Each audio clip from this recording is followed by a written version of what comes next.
Sunday जरी असला तरी आपल्याला तर काही सुट्टी नसते, पण एवढाच फरक की आज थोडंसं निवांत काम केलं तरी चालतं. तर आमचाही संडे आज थोडासा निवांत चालू झाला होता आणि संडे स्पेशल म्हणून मी इथं दालबट्टी बनवायला घेतली होती. रोजच्या जेवणापेक्षा थोडंसं वेगळं म्हणून.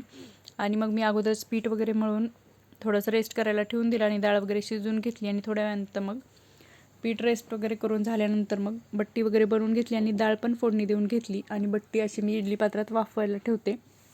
आणि वाफवून पूर्णपणे गार झाल्यानंतर मग मी त्या कट करून फ्राय पण करून घेतल्या आणि आमचा आजचा सिम्पल पण टेस्टी मेनू रेडी झाला होता. तर तुम्हाला आजचा हा स्पेशल मेनू कसा वाटला ते कमेंटमध्ये नक्की कळवा. आणि खरंच टेस्ट खूप छान झाली होती. आणि त्यानंतर मग आपली रोजचीच कामे भांडे वगैरे धुवून घेतली आणि बाकीचं पण सर्व आवरून घेतलं. त्यानंतर आम्हाला जायचं होतं घराकडे, तर घराचे थोडेसे काम होते तर ते पण करून घेतले. तर घराचं काम आता बऱ्यापैकी संपतच आलं आहे, पण तरी पण या छोट्या छोट्या कामांना खूप वेळ लागतो.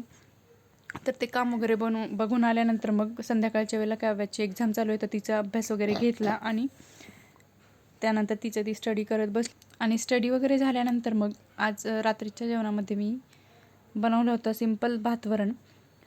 त्या अगोदर डाळिंब वगैरे होतं तर ते सोलून घेतले आणि त्यानंतर मग जेवण वगैरे केलं. तर रात्रीचा शेवट असा सिंपल अशा मेनूनी केला. तर तुम्हाला माझं संडेचं रुटीन कसं वाटलं ते कमेंटमध्ये नक्की कळवा. आणि व्हिडिओ जर आवडला असला तर लाईक, शेअर आणि सबस्क्राईब करायला विसरू नका. भेटूया नेक्स्ट व्लॉगमध्ये. तोपर्यंत बाय.